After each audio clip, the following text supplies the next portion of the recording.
Welcome to the Bladtcast, and you know it's the Bladtcast because joining you on this installment is not just me, but a man who really built the Bladtcast on his back. It was me on your back, and then I just kept placing more and more things there. Of course, I'm talking about the Will Sterling underscore. Hello, sir. How are you? Good. How are you? I'm doing great and excited to see you. Uh, I almost said across the pond, Yeah. across the land. Uh, Soon. I'll be across soon. the pond You are soon. going to be across the pond, yeah. Yeah. And one of the things that I want to talk about is that I actually saw you for real very recently. You were out here in Yeah. Los Angeles. We'll talk about what you were here for, but we went to a dog-themed coffee shop that had no dogs. There were no dogs. It's very dog friendly, and I think dogs are encouraged, but not that many people there actually with their dogs. Yeah, I think we were there. We were there in the evening. So maybe if we were there at like brunch time or whatever. I think I had an empanada though that was pretty good. So You did. You did. yeah. Also, I moved to New York City. I get ready to record. I start recording, and then once I start recording, the construction outside the window happens. Mm-hmm. Well, I did hear some sirens. So it's good. Let me close this window if it's entirely. Yeah, Will Sterling's going to go close a window, and you can find him on social media at Will Sterling _, and you can indeed see an image there of both Will and I when he was out here in Los Angeles. And one of the things that we were doing while he was here doing was you were showing people your movie, That Friend, which I read quite some time ago, different iteration, and it was fun to get to see it with some other people. And we've all had people that make movies and things, and the thing that I had an expectation for quality from it, but it looked like an actual movie. Sometimes your friends will show you a movie and it kind of looks like a movie. And so that was impressive. But I thought, well, okay, but it's called a cell phone movie. So exactly. What are people expecting? Exactly. It's all that humor. Imagine if that movie was called, look, it's definitely not a cell phone movie. Lawrence of a cell phone movie. So talk a little bit about the process for That Friend, which we hope one day our friends will be able to see, especially our friends, our lifelong friends like Liev, Coltrane, Captain EO. But yeah, you notice it's just Agent Starling and I here right now, but that's all right.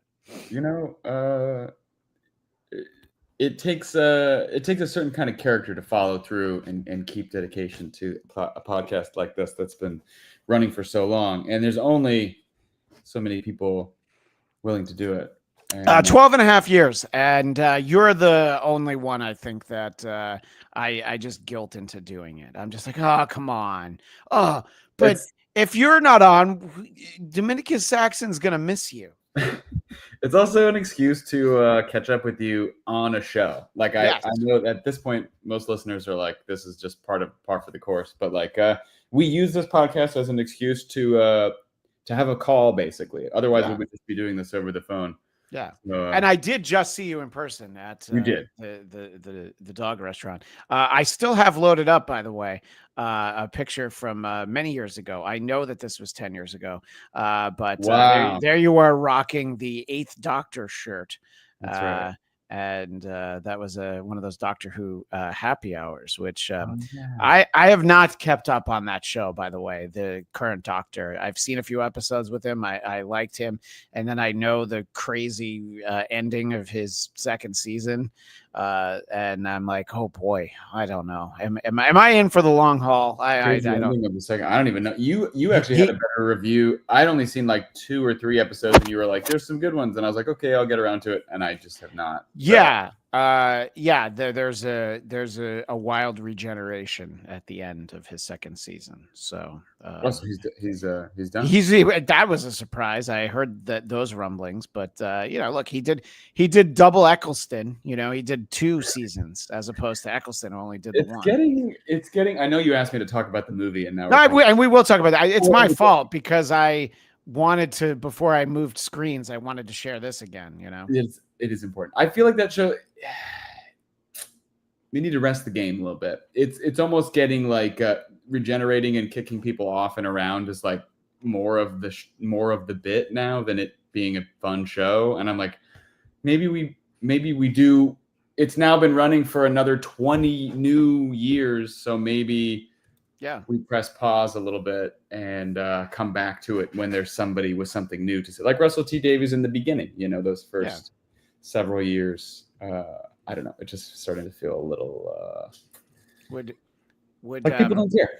Would you like me to show you what happens? I do. Yeah. Because then I can get your reaction. Because I do think at some point you're going to see it. You know what I mean? Maybe. I never finished Jody's stuff, so I don't know. Well, I told you that there were a lot of those to avoid anyway. I don't know if I should play it with or without sound. I feel like it's a promotional clip.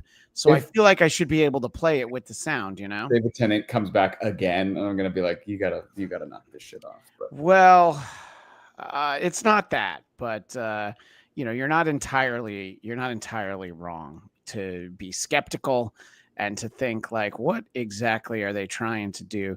So this is fun because for the first time, and I have not seen this episode, but I have seen the regeneration scene. By the way, you see what the closed captioning says there, Will. Joy to the world. Wow. So he's selling this. This has to be November 1st. Right. This must be happening on November 1st because the doctor is celebrating Joy to the World Day. Global holiday now. Something. It is a global holiday.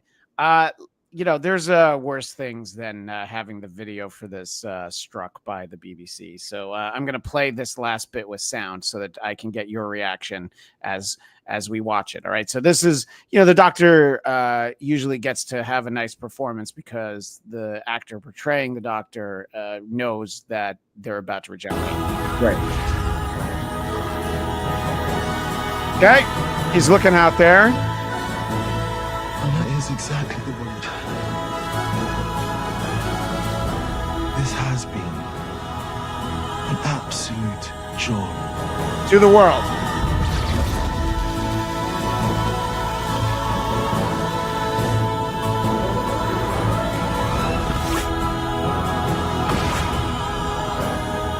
Okay, massive expense of energy and budget.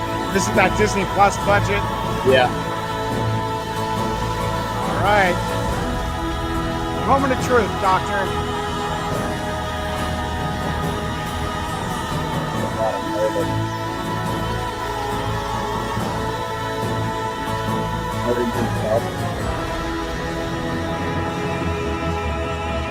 What?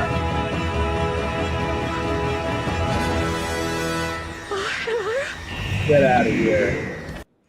So, regenerating is what appears to be Rose Tyler. Any thoughts on that, Will? This is why I wanted to show you, because I'm like, I think I know how this is going to go. And again, I should have intended on doing this, but I was like, oh, wait, you haven't seen a clip of this. Yeah. So, Rose Tyler, what do you think?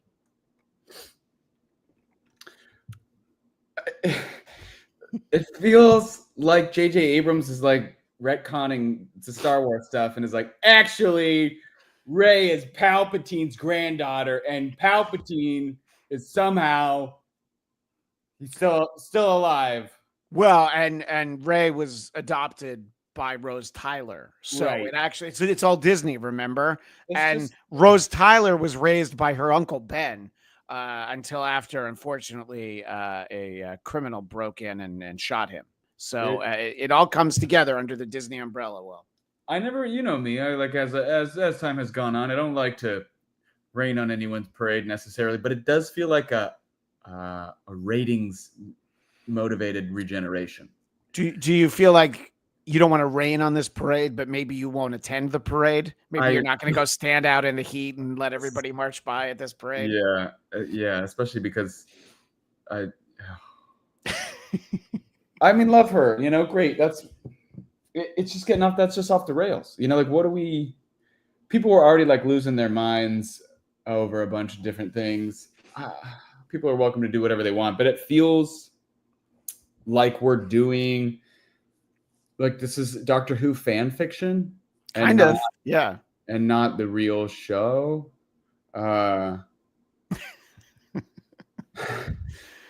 How about work hard and make new interesting stories? Yeah. Why did he leave? Like, I liked him. Maybe he was done. Maybe that was the plan. It might have just been that he fine. was done. I do think that some of the actors have talked about it being more physically demanding than they were prepared for. I think I remember Matt Smith talking about the way he's supposed to have like walked and run as the Doctor. It was like actually it was like bad for his body, just the wear and tear. 2 is not unheard of in terms of seasons, I guess. No. But this was like part of a big relaunch. Disney Plus in most of the world, still on the BBC. So, I'm glad I could share that with you. Your reaction was definitely priceless, and I don't clip out a lot of things from this show, but this might be one to share with the masses. That's just disappointing, I guess. Like. But look, she says, "Oh, hello." Yeah, like good. I mean, good for her. Like as an actor, I want great for Billie Piper. Oh no, yeah. If somebody was like, "Hey, you want to do this thing?" I'd probably be like, "Fuck, absolutely, yeah, I'll do it." Like I understand getting that phone call and being like, if I say no, that's probably a worse thing. Yeah. But at the same time, it's how I feel about Star Wars and other properties, like. Into the future now. Continue. Go tell news story. You don't need to keep bringing back all these people and making it about the Bushes and the Kennedys of the universe. Like, just make it about new people and tell good stories. And I don't believe that's the original casting for. I think his name is pronounced Shuti. Actually, Shuti. Yes. Shuti. Cool. Seemed to be that thing, and then this is like, oof. Yeah. 2 steps forward, 1 step back.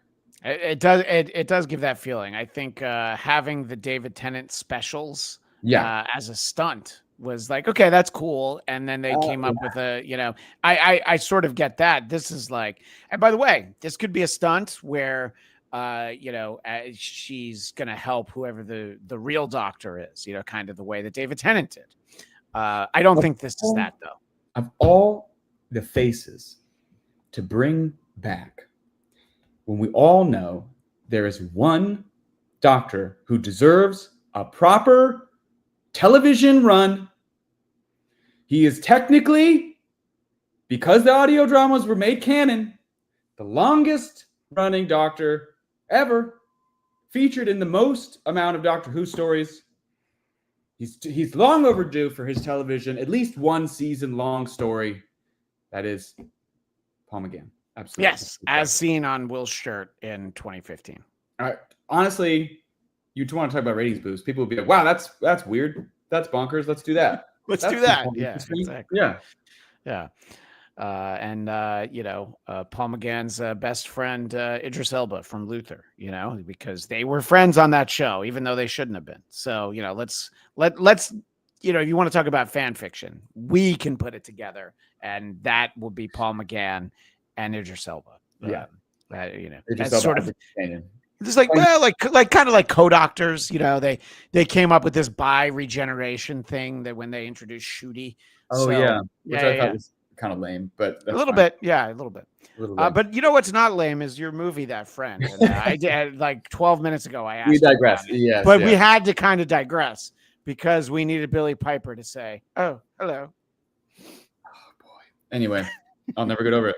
I'll never recover. It took us 4 years to make that movie. Well, not like shooting it, but it was in pre-production for a long time. You read a draft the summer of 2021, I believe.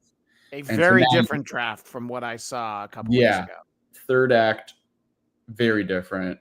I don't even remember how it all panned out there in the end. But it had a horror element that is not present in the current incarnation. The final incarnation, I guess, is the way to put it. I just mean like the character stories and how they tied up. I don't really remember what we did, but it's been. I think every character turned into Billie Piper at the end. You're right. I remember. Yeah. We ended up not having the budget for that, so we had to rewrite. Oh, she was too expensive for us, but not for Disney. So, So it's, I mean, it's funny to think that was our original lean. Like now it's obviously much stronger and much better. It's a comedy. It's Sure. Our little tagline is everybody has that friend. Yeah. Which I think everybody does have that friend, you know, the one who like fucks up. We used to podcast with that friend. We did. That friend likes to party. And although judging by his thirst traps on Instagram, been not partying for a long time. That body is not achieved by partying. So, but that body is very thirsty. I would say those traps are the thirstiest. I think he's in better shape than I've ever been in, and that's I feel like I was okay 10 or so years ago. That's like Hugh Jackman, you know, pops off the shirt, you know, and he's like, "What?" Yeah. You know, like, what are you looking at? Anyway, we're talking, of course, about Liev. I think people know what we mean, but I wanted to make sure that you haven't seen Liev's Instagram lately. You gotta see what's going on over there. By the way, I'm gonna give the devil horns to the one pun because the one pun gave them to me, so we appreciate that. Yeah. So I mean, we're proud of it. I'm glad that you were able to see it. And yeah, me too. And we're trying to make this August deadline for film festival purposes. So, I mean, should be mostly finished by the end of the summer, which is great. But it was, a long journey, and we got a good cast together. Stars Harvey Guillen from What We Do in the Shadows, Billy Lord from Booksmart, and a bunch of other stuff, and Josh Brenner from Silicon Valley. And Josh also voice in Rise of the Teenage Mutant Ninja Turtles. Josh was the voice of Donatello, who is my favorite turtle. So when he was, I feel like you must have told him, that. By the way, yeah, I pulled him aside one day when we were shooting. I wore a Donatello sweatshirt, and he's like, "Oh, you got Donatello?" I was like, "Yeah, I'm repping your colors today." I was one of the directors of the movie, so technically, in that scenario, I was his boss, and he had to do what I said. So if I wanted to talk to him about Ninja Turtles, he had to talk to me about the Ninja Turtles. So we were at a downtime when we were setting up something, and I went over to him and I was like, "Hey, can we talk Turtles for a little bit?" And he was like, "Yeah, absolutely." Which is so funny because it's like, yeah, being in the position of being a director of a movie, but also like fanboying a little bit with the person who's in your own cast. Like I remember seeing Knives Out at a SAG screening. Yeah. And they had a Q&A of everybody who was in the movie. I mean, it was like, we all know that was like a stacked cast of a movie, but they were all there physically present for that Q&A, which scheduling wise also never, like you can barely get that many people present to film a movie, let alone one day to do a Q&A. And Rian Johnson, just like he hops off the stage with his camera and like takes pictures of his cast, and he was like looking at the photo, smiling, and I was like, what a fucking nerd. Like I love it so much. Yeah. How I nerd. You know what I mean? Like I bet on Star Wars every day he was just like, I can't believe it. Like it's Luke. Yeah, no, I know. Mark Hamill's like, hey, it's like the Chris Farley show. And I said, hey, remember when you were Luke Skywalker? That was awesome. I think that's why Ryan Johnson. Ryan Johnson's such I think just an earnest filmmaker who makes quality, enjoyable movies, at least because he loves what he's doing because he's a fan too, and I think so I felt that way a little bit making the movie, where I was like, wow, what a pleasure like to work with Retta from Parks and Rec was in it, one of Neil Brown Jr. from SEAL Team. Maybe there's some SEAL Team viewers on the show. Right. I did want to share. There was one time that I actually met Josh Brenner when I was doing the AfterBuzz TV after show for Silicon Valley. He came in studio one time, and it was my idea to buy big gulps for us because on that show he would always drink big gulps. Now he didn't touch it, which I get it because it was an open drink, but the visual was great. By the way, I drank my big gulp during the course of this. You didn't touch, what kind of soda did you put in there? I think I put Coke because you just assume some people might want Diet Coke, but it's a fan fave. Yeah, it's a fan favorite. So this was a number of years ago. I can actually tell you when it was, probably from when it was posted. But this is 8 years ago. Jesus, oh boy, this is 8 years ago. Back when I would drag you and Jeff and my pal Zia out to the AfterBuzz studios regularly to do the podcast we're doing right now. Yeah. But in any case, I haven't seen in a long time. Yeah, well, and Phil VTech was definitely going for a very specific look at this point, but I and the mean, great so is Jeff Josh. Graham. Yeah, Look at that right. hair, the big Yeah, head hair. That was easily 8 years ago. I mean, that was his character too. So yeah, right. Of course. But it's funny. I mean, like him as Big Head, great, obviously. But of course, the thing that we fanboyed around when we took a call with him to see if he wanted to do the project was I was like, I just gotta say, I fucking love Donatello. And he was like, oh, and he had his action figure, and I was like, yeah, man, will you do my movie? So he was attached for a long time. Harvey was attached for like almost 3 years. Josh, I think, was attached for 2 years. I mean, it's like amazing actually that those people didn't move on to other things. Like it felt like we had a strong script because people wanted to do it and didn't want to let it go. And then a lot of the supporting cast that we sent it out to, like the feedback was always like, this is great. Agents of being like, well, yeah, we want people to do your movie. I think because it's called That Friend, so there's a lot of drinking and drugs and shenanigans, and it's kind of our indie hangover slash I Love You Man is kind of our elevator pick. But it's a heartfelt comedy, and I think that is something that genuinely I feel like we've been missing a little bit. I think the comedy space, as it's like so pivoted just to streaming platforms, and then so much of it even then is just like streamer material comedies where it's like, okay, but it's not a well-crafted comedy. The well-crafted comedy has really kind of been, Apatow hasn't made a movie in a minute, and some of these other people, it's like it feels a little bit like we've been looking for it. So I feel like that's how people resonated with the material. And I mean, I'm proud of the coming to finished product. We're like a couple weeks away from picture lock, probably. Then we'll go into sound design and score and all those kinds of things. But yeah, so it was a journey, and it took a long time and a lot of going back and forth on things. But it's cool to see it every time I watch it. I have that Rian Johnson feeling where I'm always smiling and I'm laughing at stuff, and I genuinely start to feel like I'm like, oh shit, this is my movie. Like I don't, like I don't know. It's not it like you said. I think it's until somebody takes enough swings and finally kind of cracks through and has the budget also to put something together that looks and sounds good. It can feel a little bit like, that was sweet. You made a movie. That's really nice. I'm proud of you. But anyway, I got other things to do. Right. And there's all different levels of that. You'll see the like, oh man, this was a good script, but boy, they didn't have any money and it shows. And my buddy Tim Sicardo, who was my roommate for when I first moved out in Los Angeles, he had the best reaction that he would use to people. He would go to their screening and he would congratulate them by patting them on the back and be like, "Hey man, you made a movie."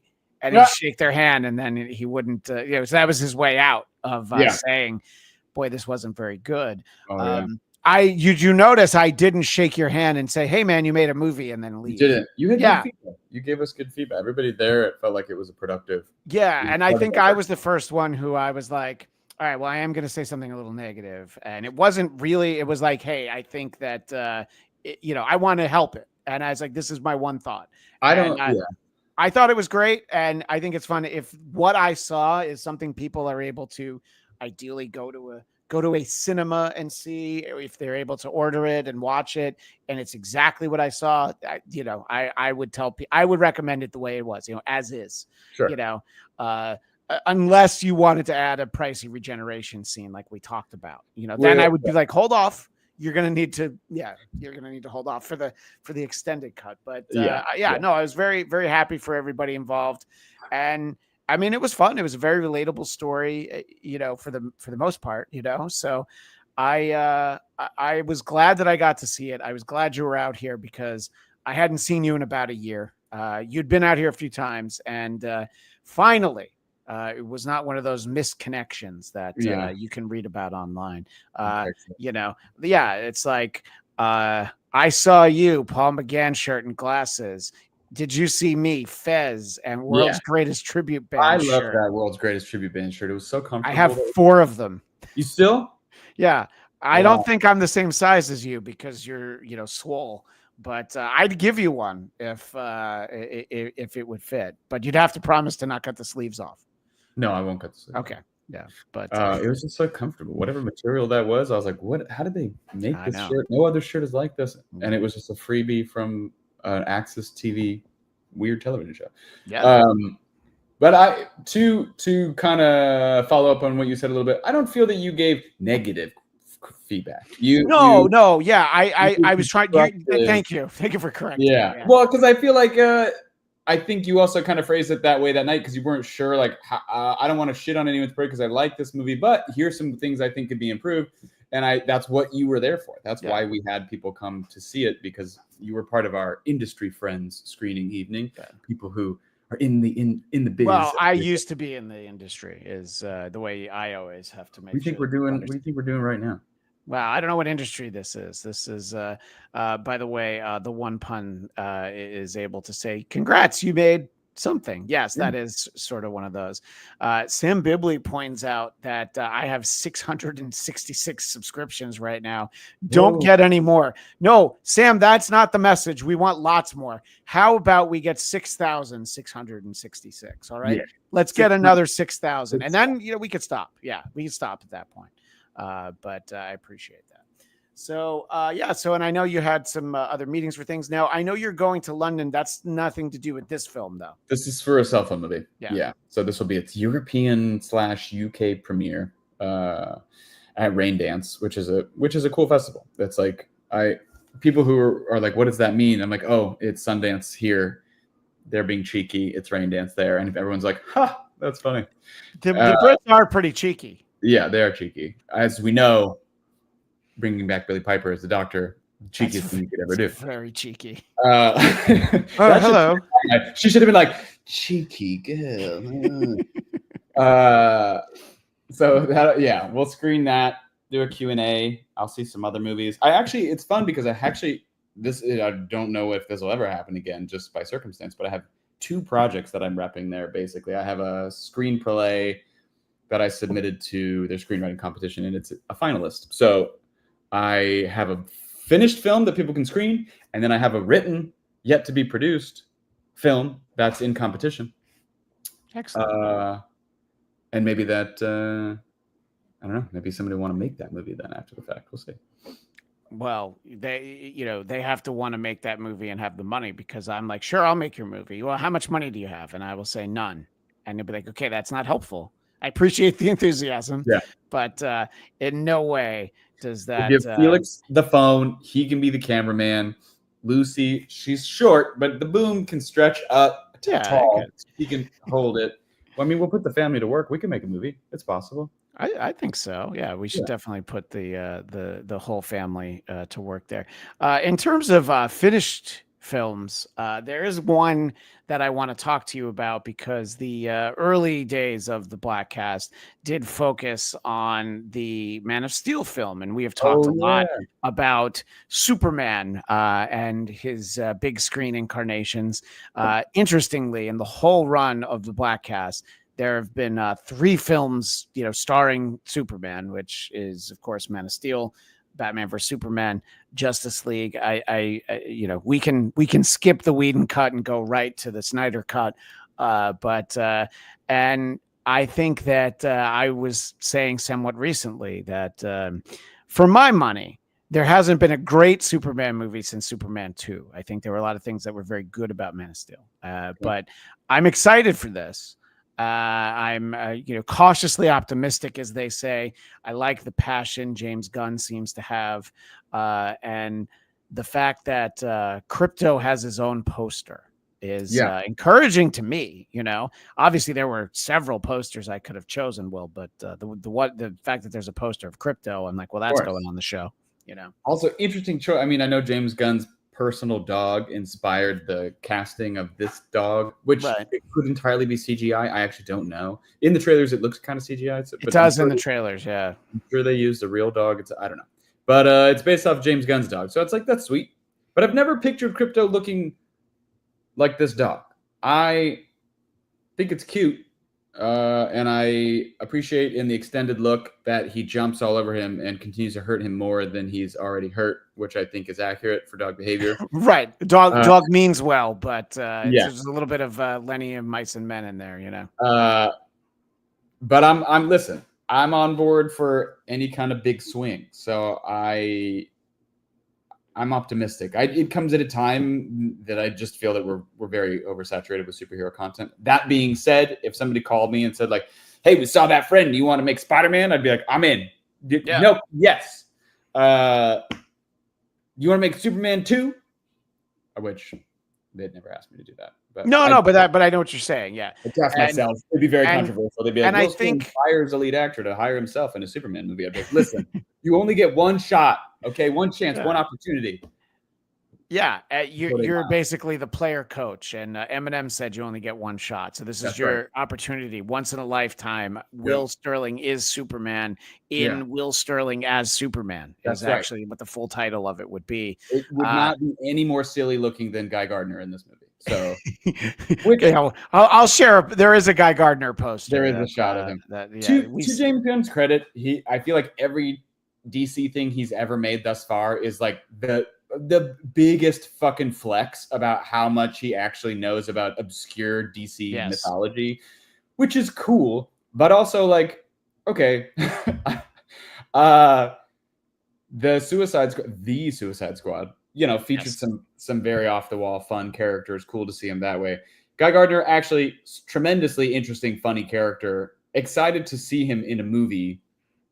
This particular Guy Gardner look, which is ripped straight out of the pit. I mean, he almost shot for shot, like a cosplay of this character. Just interesting choice that the studio, that he did have this exact carte blanche, that I feel like somebody would be like, James, I understand, but look at this man. Look at this. We can't have this in the movie. It works on the page. So every time I see him, I laugh. Like, what? I understand, but also, I don't know. So, as big of a DC homer as you know that I am, sure, I would have changed the look a little bit. I'm sharing this for our visual audience who is seeing. This is Nathan Fillion as Guy Gardner, right? And what I know about Guy Gardner is that he was always an asshole, and there is proof of Batman punching him in the face, right? Correct. Yes. Yeah. He is a big asshole. He and look, he has a very punchable face. I think it's the title of Colin Jost's book is A Very Punchable Face, and co-written with an intro by Guy Gardner. And as with everything, the one thing we have in common is I always approach everything, and then I want to like it. I want to love everything. Now there are times where you feel less confident that you're going to like it, let alone love it. There was never a moment where I was like, well, you know what? Maybe Madam Web could be pretty good. There are those examples. And I use Madam Web and Craven and the third Venom film as examples there's this concept of superhero fatigue that I do believe exists. Movies like that don't help. No. The DC had a run of you want to talk about swings. I don't know how big the swings were, but the misses were huge. The swings in that case were like the batter was facing the back. Right. You know what I mean? Like, where's the ball? Here? Like, no, turn around. Please turn around. Turn around, please. Yeah. No, you're holding the bat upside down. That's not the part that you hit it with. Take the weight off it's too heavy because you have the weight still on it. Like, there's just many times where they were cut off at the knees in ways that I genuinely felt like they could have righted that universe if they had, I guess, a James Gunn-esque person leading that thing. I'm glad he has that job, because I do think that he's probably the Kevin Feige of the DC world, which they've always needed. But they're rather than right that ship, which was too much controversy and too much, there's just like, it was so messy. It was like kind of never going to succeed, which is a bummer, but it is what it is. I blame Barry Allen entirely for all of those problems, but that's just me. Well, they should have just had Wally, right? I mean, that would have saved. Honestly, if it was just Wally West as the Flash, every single problem would have just lifted. Yeah, because we talked about the Flash movie. It's not a bad movie. It just kind of came with so much baggage, and when you're lumping together that film with Shazam 2, which we did do a podcast about, and Aquaman 2. And, Black Adam, I think in hindsight, it was like, well, it wasn't actually that bad, but the best part of Black Adam was like Dr. Fate and the other characters. I was like, can we get more Hawkman? Oh, no, you can't, unfortunately. No. So, and, look, Marvel's had a few misses lately. So if anybody was knocking it out of the park at this point, to overextend the big swing metaphor, it would have helped. But everybody kind of picked the wrong time for everything to just go across the board. Yeah. So it's funny that I try not to be overly critical, but for Zachary Levi to then eventually come out and be like, I think this is going to kill my career, but I'm going JD Vance and Trump on this one, guys. I was like, oh, yeah. So I could say anything I want about Shazam. Right. Yeah. The guy wouldn't. The biggest thing that was annoying about that too was that like after it came out, and it happens. Sometimes you make a bad movie. Sometimes you're in a bad movie. Sure.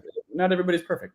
But he wouldn't shut the fuck up on social media about like what it was supposed to be or what it could have been. He's like, we had this extra sequence, and then the Justice Society was going to come, and then he was going to join the Justice League, and it was just like, you got to let this go, man.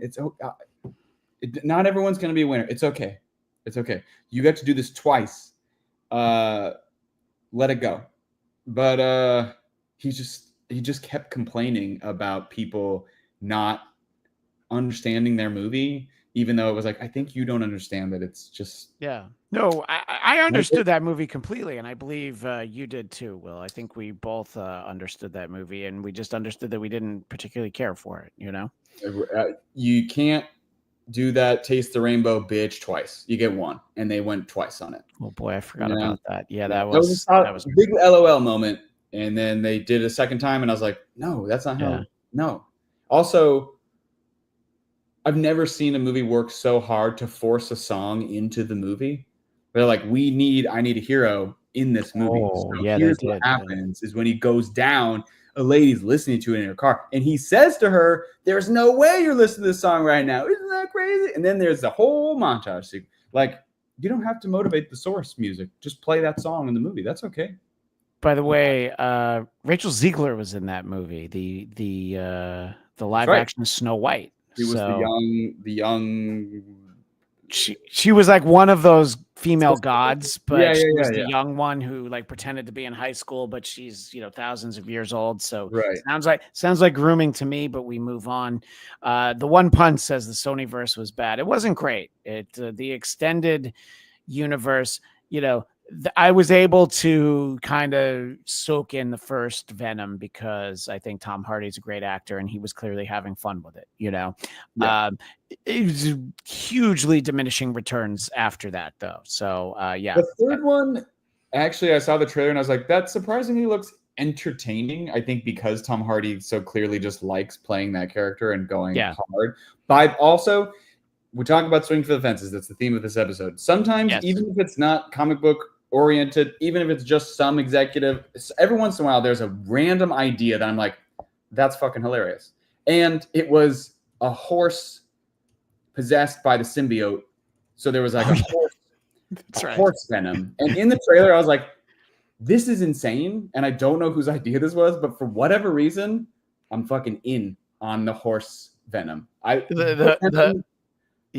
venom, squirrel venom. I'll watch Venom be any mammal, fish, whatever he wants to possess. I check it out. Yeah. And One Pun does point out that Woody Harrelson was weird for Carnage. It could have been good, but he just played it in such a weird, uncomfortable way. I mean, Cletus is a serial killer, so there is a way to play it. And it just didn't add up. Horse.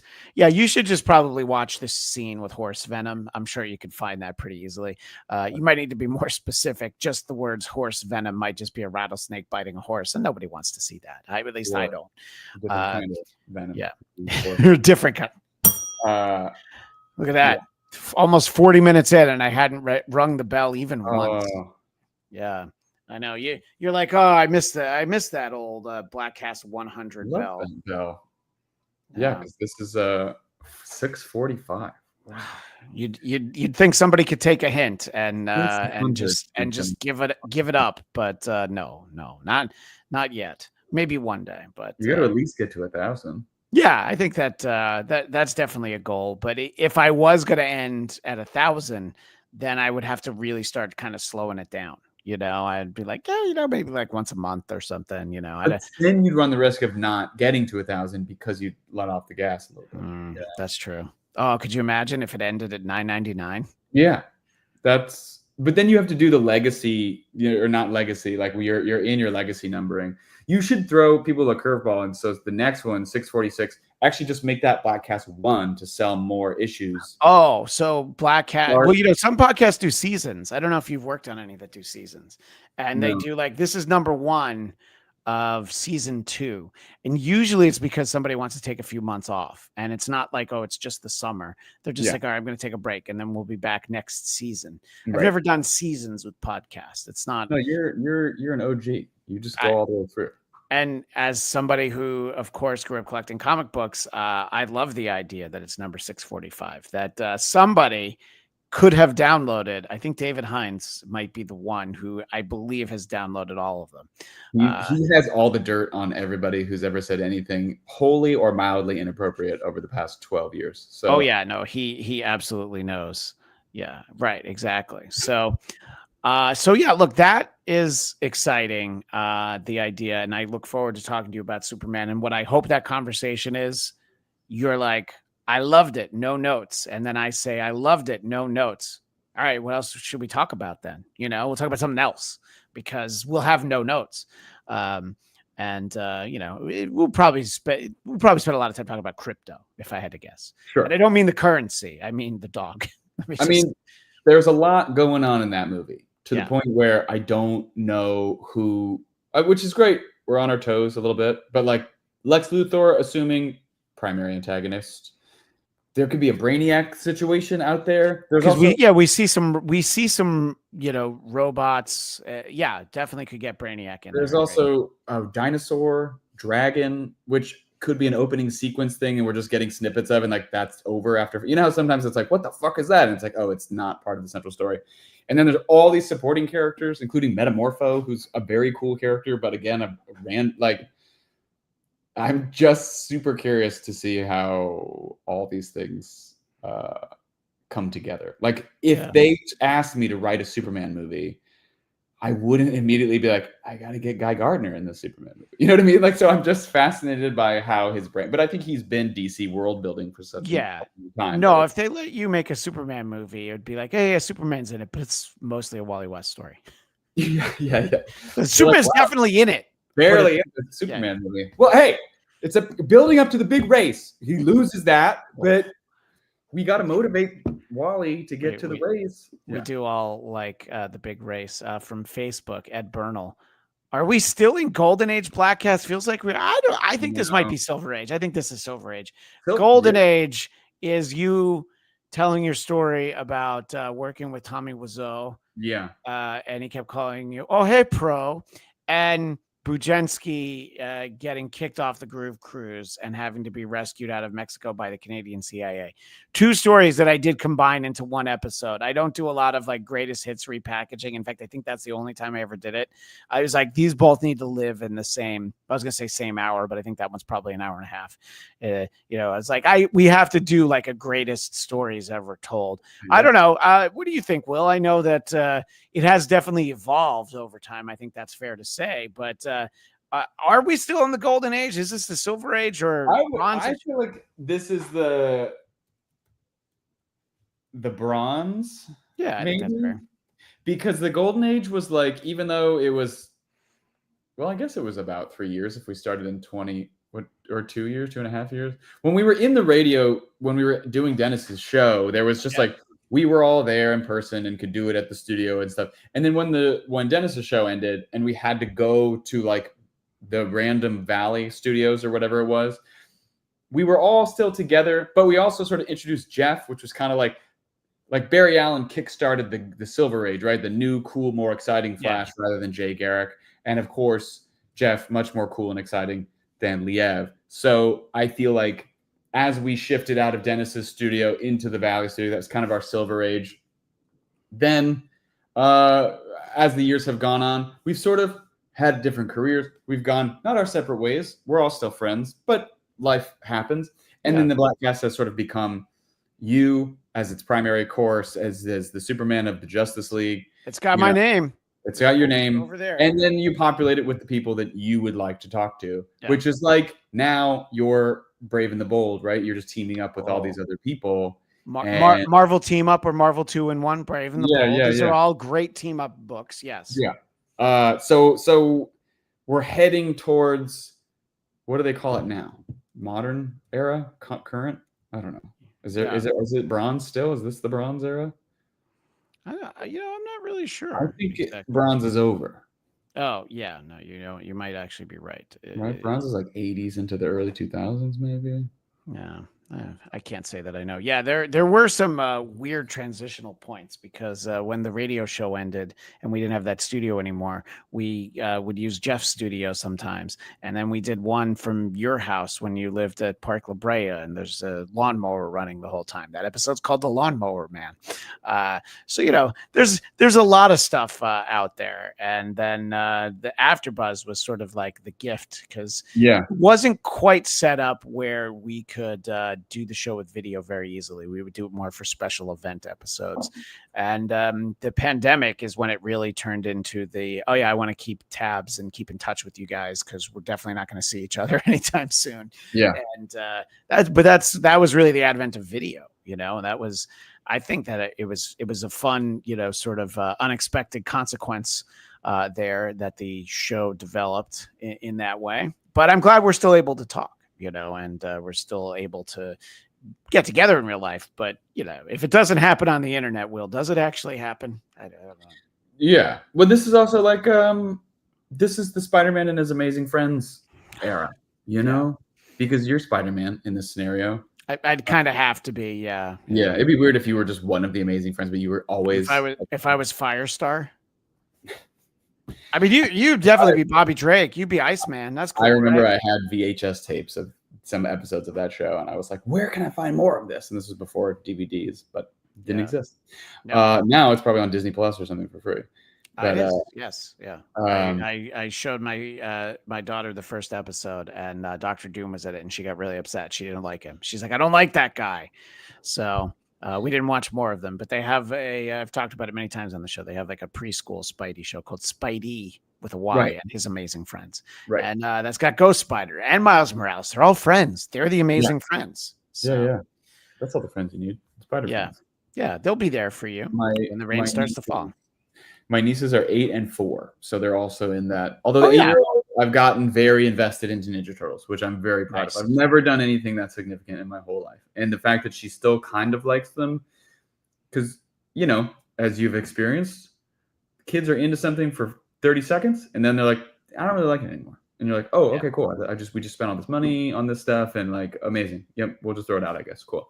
Yeah. But she's still a fan of the Ninja Turtles. So that's great. Yeah, well, I was able to convince my daughter that she was excited about the Mets because their first baseman's a guy named Pete Alonso, but his nickname is Polar Bear because he's very tall. So that was immediately appealing to her. And then when we were in New York last summer, we went to a game at Citi Field, and they both thought it was like, both Felix and Lucy were like, this is the most fun game I ever went to. I'm like, well, yeah, because you're actually rooting for the team that's here. We're going to Dodger Stadium tonight to see the Mets. And my daughter's very amped up. I went the last 2 nights, and she was like mad that she didn't go with me. So I gotta squeeze that out in there. By the way, this is just a funny comment from Ed Bernal since he's about to leave. I got to run, but I'm planning on re-listening to all the old Bladtcasts I have on 8-track. Love you guys. Thank you, Ed. I would love somebody to make an 8-track of a Bladtcast episode. They're out there. Yeah. So and it's like, I've talked to you about how I'm, watching Star Wars with my son, and episode 3 was back in theaters. So we saw it on the big screen. Last year we'd seen episode 1 in theaters, but I had to watch episode 2 with him on Disney Plus. We had to break it up over 3 nights because he kept falling asleep. I know that sounds like a joke, but it's actually a fact. And there was just one point where he's like, it's just a lot of people talking. And I'm like, yeah, it is. And I'm like, that's when I realized, he's not ready for Star Trek because that is mostly people talking. That's why, as a kid, I couldn't get into Star Trek. Yeah. That's what I told you. That's what I tell everybody. When I was a kid, my brother's watching that show. I'd walk into his room, and it was always just two people in a hallway talking. And I was like, this does not sound interesting. Well, there will be many occasions for us to talk throughout the summer, there's big movies to talk about, and I look forward to that. And we'll talk for a few minutes now. I know that sounds like I'm about to wrap it up, and we will go our separate ways for a moment. I do want to talk, because I started with DC. I do want to get your thoughts and expectations for the idea that we could possibly for the first time ever get like a really good Fantastic Four movie. What are your thoughts? I know that you like these characters. Is there a new trailer? I don't know. I think this might be the latest trailer. Yes, actually, yeah. I've never seen the thing. Grabbing a tugboat out of honestly, I'd never seen Franklin Richards born. Successful birth. Congratulations, Stu. Yeah, that's Stu. Did I call her Stu? Stu Storm. That's who I like. That's the character I want to play. I remember when I created Stu Storm. I'm your other brother, Stu Storm.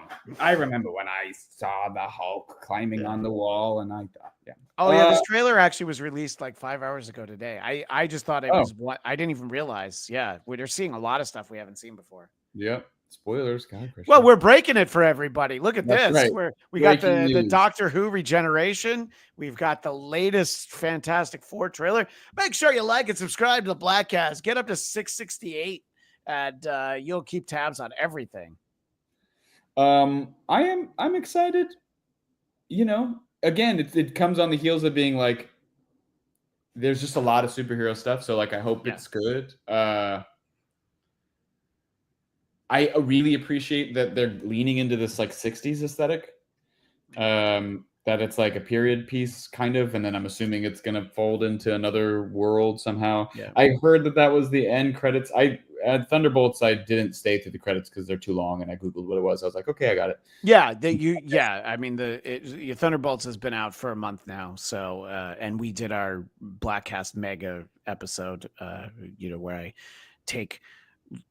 I almost said footage, take audio from 3 different specials I did for Geekscape and cobble them together. And yes, so the end credits for Thunderbolts, it is a spoiler, but again, it's been a month.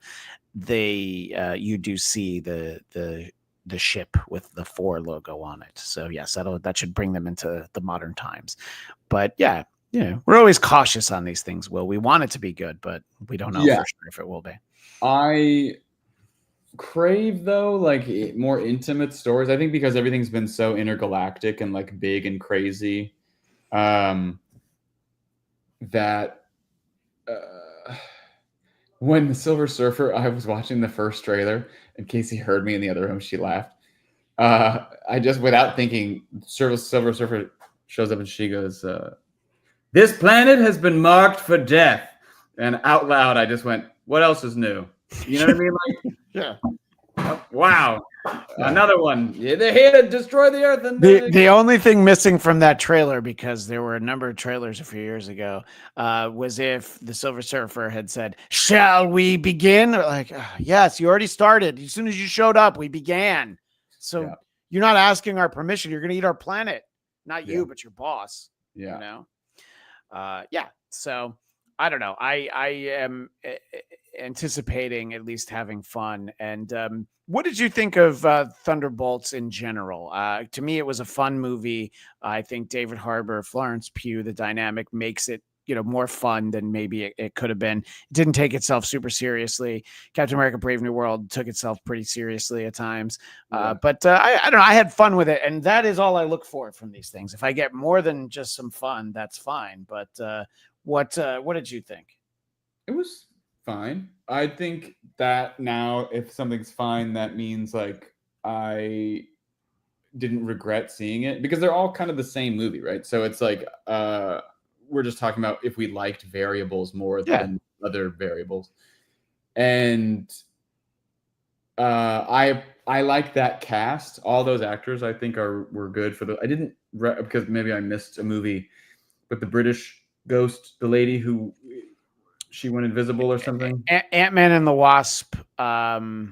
Quantumania? No, not Quantumania. It's 2 Ant-Man movies ago. It's the second one that's just called Ant-Man and the Wasp. This was before Avengers Endgame.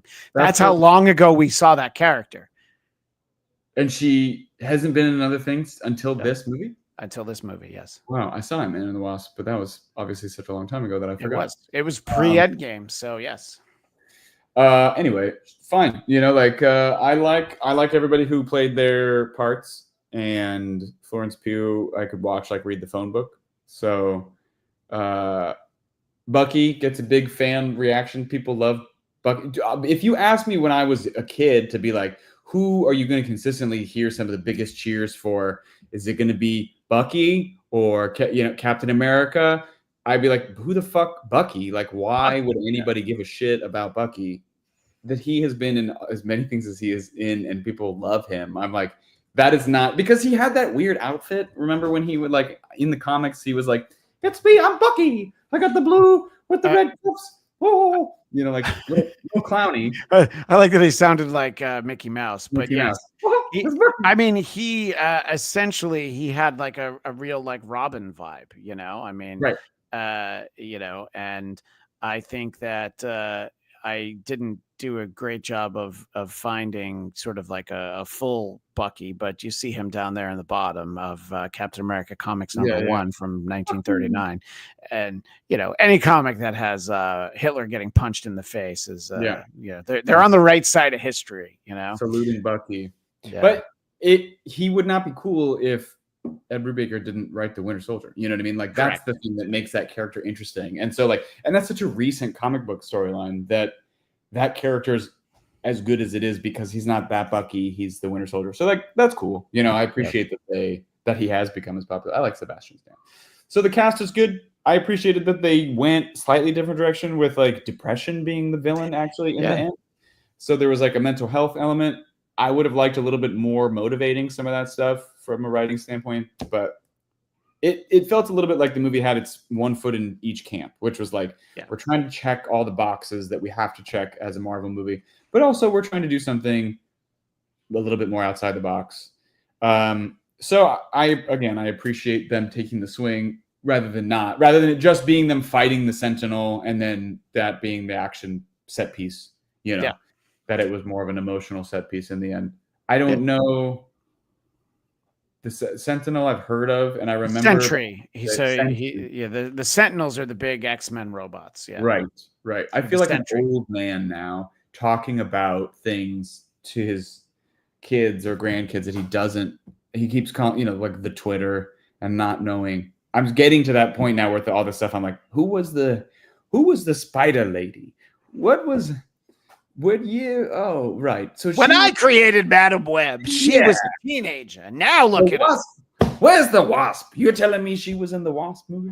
So I do feel like maybe I'm just not the target demo anymore, which is cool. You know, like all good, but not an incredible movie, but but it was fun, and that was what I wanted, and that was what I was looking for. Sort of our final thing to check off on the checklist before we let everybody get about their day and live their lives.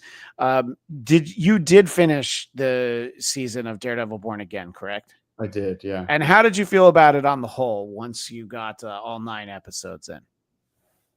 It was fun.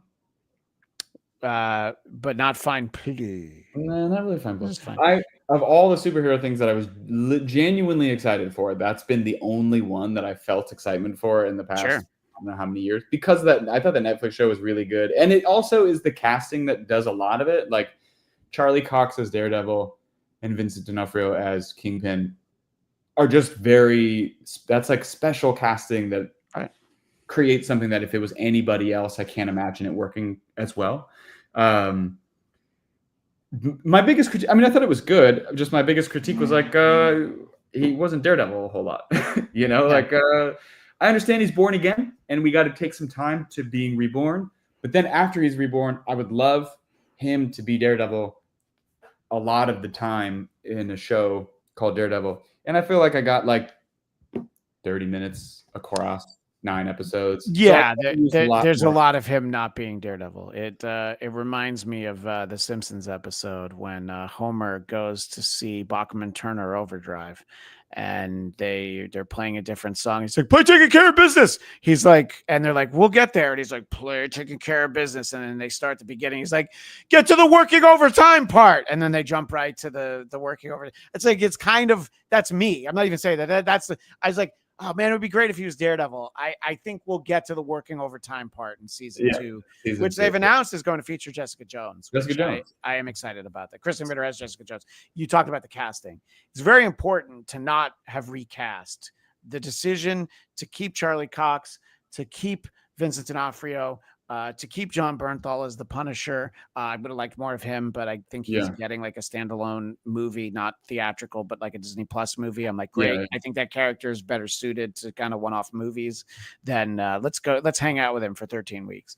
But yeah, so it's more like, it was good. I liked it. I enjoy seeing those characters again.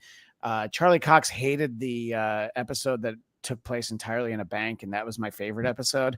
So it's a different structure. What's that? No Daredevil in that episode. Yeah, but that's all right because he's Daredevil. That still works for me. Okay. But I think that they build up this character of Muse, and then it was like over like way too quickly. I was like, I really thought that was like the second half of the season, and the showdown at the end was going to be big, but that was like a little bit of a letdown. But I enjoyed talking about it. I look forward to the second season when we get to it. I look forward to everything. I have a thing about the villains like Muse who are like cool, and I like them on the page, and it seemed cool in the show, but then they also fucking know martial arts, and they all know martial arts, and everybody knows martial arts on TV. Like, I don't think that Muse knows he's a serial killer who then makes paintings with he doesn't have time to go to fucking Taibo and Kendo classes and Aikido, whatever the fuck he does. Right. He has to murder and then intricately paint people's blood into. He doesn't have time for this. So now you're getting it in 30 seconds or less. And so it wouldn't have been a big showdown because it should have just been Daredevil showing up being like, let her go. And he would have been like, listen, I got to get out of here. And Daredevil is like, I'm going to beat the fuck out of you. And he just punches him once. And Muse is like, this isn't my thing. I kill people and I make paintings. Yeah. I'm an artist. And he's like, yeah, my fists are my art. And because then the line could be like, Daredevil's like, I'm going to torture you or whatever shit. And he's like, I'm already tortured. I'm an artist. And then it's like, whoa, now we're getting to the really, you know what I mean? We're getting to the nitty. Really great writing moments. We just dropped those big, thematic, heavy-hitting lines. Much better than martial arts. Yes. You do a battle of wills, so to speak. Oh, a battle of you and who else? A battle of the wills. The triumph of the wills. Well, speaking of wills, Will Sterling, thank you for hanging out for about an hour. We're keeping it relatively short because I'm going to lean on you after Superman, and I want to make our schedules line up so that you can talk about Superman for All Seasons over on the Geekscape Book Club, because I'm have you read that? No. Or maybe. Is that it's Jeff Loeb and Tim Sale? Oh, no, actually, I haven't. Okay, it's great. I read it already. I checked it out from my local library. Make sure you get a library card, kids. Oh. Yeah. I would appreciate getting your thoughts on that. And of course, all of the movies. Let everybody know where they can find you, including the home stretch towards the finale of History Rated R. Oh yeah. History Rated R is coming to an end. At Will Sterling _. Luckily now there's enough shit and I've been doing enough things that I think if you just Google my name, I will be one of the top results. Remember when it used to be people like, you got to pay money to be the #1 Google result. And now I've just had enough half nude photos of myself on Instagram to make people be like, look, there he is. So at Will Sterling _ is most of the social media stuff. There's a Facebook page. History Rated R is the podcast coming to a close. We'll end on July 4th. Feels fitting. I wrote a book, Fame by Misadventure. That's another plug. Cell phone movies and festivals right now. You can check it out if it's coming to a city near you. That Friend coming soon. all kinds of stuff. Yeah, well, we'll make sure to let people know when and where it comes to them. The deepening quick comment on Ed Brubaker not making a sound on Winter Soldier or Civil War. I think it's a shame how many creators don't get compensated for their work. That's fucking crazy. So when I hear about the ones who did, I'm happy for those creators because of whatever kind of deal they had. It kind of depends on, you know, when and where you wrote something. I think I'm always happy for those creators, but I wish everybody got compensated. You know, everybody gets a co-write, you know, but I appreciate that too. And then just the final thought, the deepening thought, Daredevil season 2 was a masterpiece. The scene with the unarmed Punisher fighting his way out of the Kingpin's gaggle of goons execution attempt was the single best fight scene in Marvel TV. That season 2 of Daredevil has one of the best scenes in anything I've ever seen, which is Frank and Matt just sitting in a cemetery talking. There's no fighting. There's no nothing. So yes, it's hard to live up to that, but I'm glad we got what was basically a continuation. Yeah. We'll be getting a continuation of the Bladtcast. Tune in for episode 646, which I actually recorded earlier today. My friend Bill Narducci and myself, we spoke with Bennett Yellen, who is one of the screenwriters of Dumb and Dumber. And we talked a lot about that process on the podcast. And one pun always gets happy when I see sobering something of Garth Ennis get adapted. Yeah, well, yeah, we want everybody to get paid. So anyway, you can check that out, 646. We'll be talking about all these movies and things that we talked about. That is all the time for now. I wish we could both regenerate into Billy Piper right now. That would be a great way to end this episode, but I don't have the budget. So instead, I'm just going to get this and say, we will see you next time on the Bladtcast.